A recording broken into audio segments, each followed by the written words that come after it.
கிறிஸ்துக்கள் மிகவும் பிரியமானவர்களே, கர்த்தராகிய இயேசு கிறிஸ்து நாமத்தினாலே உங்களை வாழ்த்துகிறேன். இன்றைக்குரிய வேத வசனம் என்ன தெரியுமா? சங்கீதம் 121:1-2. எனக்கு ஒத்தாசை வரும் பருவங்களுக்கு நேராக என் கண்களை ஏறடிக்கிறேன். வானத்தையும் பூமியும் உண்டாக்கின கர்த்தத்திலிருந்து எனக்கு ஒத்தாசை வரும். இந்த வசனத்தை தெரியாத ஒரு கிறிஸ்துவ பிள்ளைங்க இருக்கவே முடியாதுங்க. நல்லா தெரியும், யாருக்கு கேட்டாலும் 121 சங்கீதம் நல்லாவே தெரியும். ஆனா நம்ம தெரிந்து கொண்டுமே என்ன செய்யறோம்? மனுஷ தெய்வதான் நம்ம நாடி ஒவ்வொரு நாளும் ஓடுறவங்களா காணப்படுறோம். இன்னைக்கு இவங்க தயவு கிடைக்காதா, இன்னைக்கு இவங்க எனக்கு செய்ய மாட்டாங்களா, அவங்க எனக்கு செய்ய மாட்டாங்களா அப்படின்னு சொல்லி நம்ம ஓடிக்கிட்டே இருக்கிறோம். அதை எதிர்பார்த்துக்கிட்டே இருக்கிறோம். இந்த வானத்தையும் பூமியும் உண்டாக்கின அந்த கர்த்தருடைய முகத்தை நம்ம பார்க்கறதுக்கு மறந்து போயிடும். பிரியமானவர்களே, ஒரு தெய்வ மனிதர் இருந்தாராம். அவருடைய பேரு பேஷன் அப்படின்னு ஒரு பேரு. அவர் வல்லமையான ஒரு ஊழியக்காரரா இருந்தாராம்.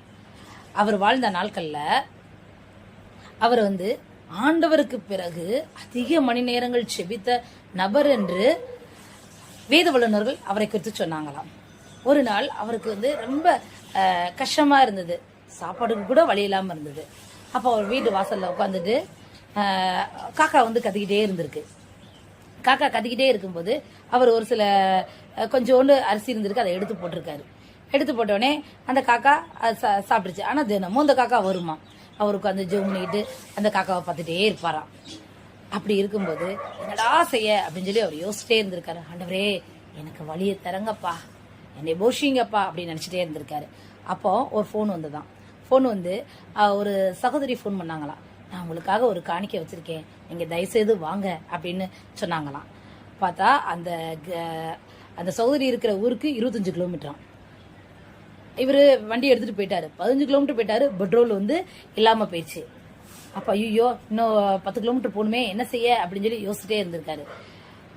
அதுக்கப்புறம் அவர் என்ன செஞ்சிருக்காரு, ஒரு குழாயை பார்த்திருக்காரு. அந்த தண்ணியை எடுத்து பெட்ரோல்ல டேங்க்ல ஊத்தி அப்படியே கிளம்பி போயிட்டாரு. ஆனா வண்டி ஓடி இருக்கு பாருங்க, ஓடி வேகமா ஓடி இருக்குமா.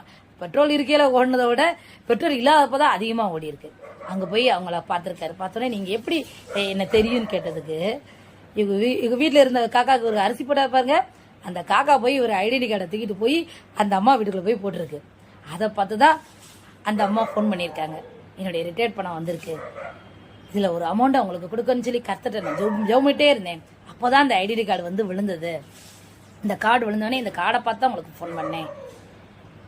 கர்த்தரேனி இப்படியா நடத்தினார்னு சொல்லி அந்த ஊழியக்காரர் சொன்னாரு. பாருங்க, போஷிக்க எவ்வளவு வல்லமையுள்ளவராக இருக்கிறார் ஆண்டவர். எதை கொண்டாலும் எப்படியானாலும் போஷிக்க வல்லவர். அந்த இயேசுவை நம்புங்கள், விசுவாசியுங்கள், அவர் கருத்திலிருந்து அற்புதங்களை பெற்றுக் கொள்வீர்கள். தேவன் தான் உங்களை ஆசீர்வதிப்பார்.